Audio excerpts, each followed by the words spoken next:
And for more on what needs to be done to address this crisis, I'm joined now by Michel Gabaudan, the President of Refugees International.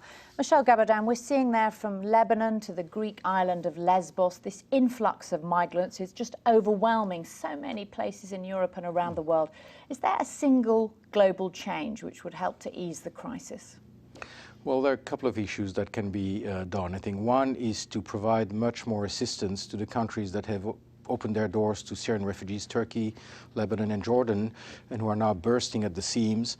They did receive some humanitarian aid, not enough. I mean, the appeals are funded about 40–50%, so a lot remains to be done. In Jordan, we're cutting rations by 50%, but they need development aid. Most of the refugees are not in camps. I think it's a misperception that endures. Most of the refugees are spread out among the local population. They put pressure on local education service, health services, on the rents of apartments, on the price of food, etc.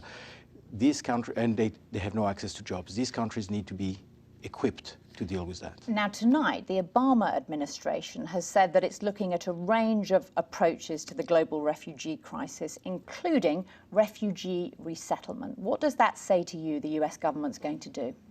Well, obviously, it indicates that they are prepared to review the figures they had announced for resettling Syrians. What they had worked on before the crisis erupted was for 2,000 this year and perhaps up to 8,000 next year. I think they're looking at ways to increase these numbers. Exactly to what level, I don't know, but this is a country that has a strong resettlement program.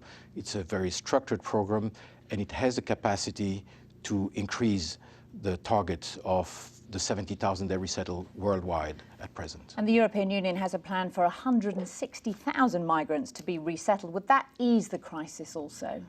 Well, I think so. Right now, the problem for the European countries is to deal with those who are on their shore.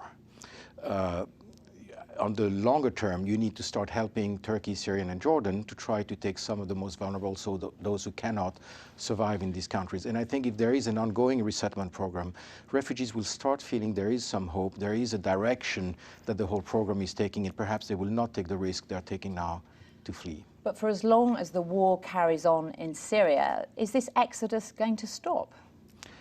Well, the bottom line is yes. What do we do about Syria?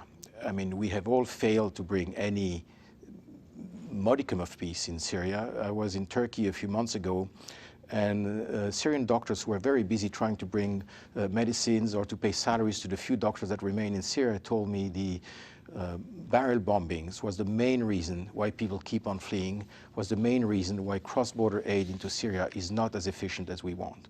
And we have always addressed Syria about access to the people who are displaced inside Syria. The discussions at the Security Council have never been based on security and how to save lives there. And I think that's a step we have to take.